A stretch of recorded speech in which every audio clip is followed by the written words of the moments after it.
Hi there, how's it going everyone? How are you all doing today? Welcome to a brand new video for the channel. This time I really want to share with you a pretty simple and straightforward tutorial on how to effectively solve the common problem of certain websites that simply don't let you paste text when you're working on a particular page. Here, for example, I currently have this particular page that serves as a clear example to show you precisely what the underlying problem is, which is basically that if we have some specific text and then want to paste it into a designated section, it just simply doesn't let you. Basically, the entire page actively blocks you from copying and pasting any text on it. So this is really quite annoying because sometimes we truly want to handle certain data quickly and efficiently, right? We want to work with text content swiftly, and this basically keeps us from working comfortably.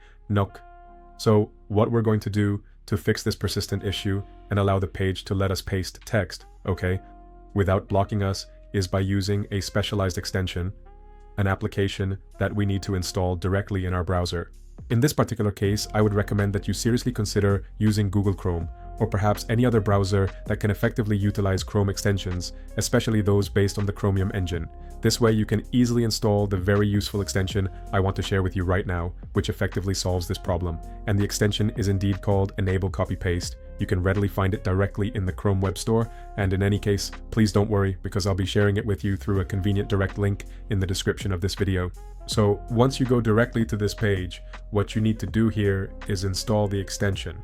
In this case, I'm using the Google Chrome browser, and all we have to do here is click where it says Add to Chrome, okay? We click on the blue button. Here it gives us a clear confirmation. We just simply click on the Add Extension button, okay?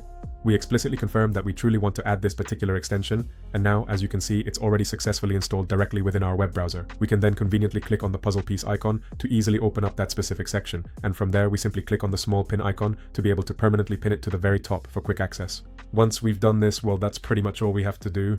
If we go back to the page, okay? In this case, what I'm going to do is go to some page. For example, I don't know, I'll look for a sample text so you can see that I can copy and paste a text in this case. For example, I'm going to copy this text, right click and select copy. And now if I go here to the page, reloading the page, this is very important. You have to refresh or reload the page. We simply paste the text, and as you can see, the block no longer stops me. Now here, for example, I'm going to show you something quite important, which is that if you suddenly disable the extension, obviously the entire page will completely stop working. If I then reload the page and disable the extension, it no longer allows me to paste the text. So we always have to keep the extension actively enabled in the browser's extension section so that it consistently allows us to paste the text without any issues. And the link to this extension, the link to this page, I'll share with you in the description of this video. That's all from me. I'll say goodbye and see you in the next video. Bye.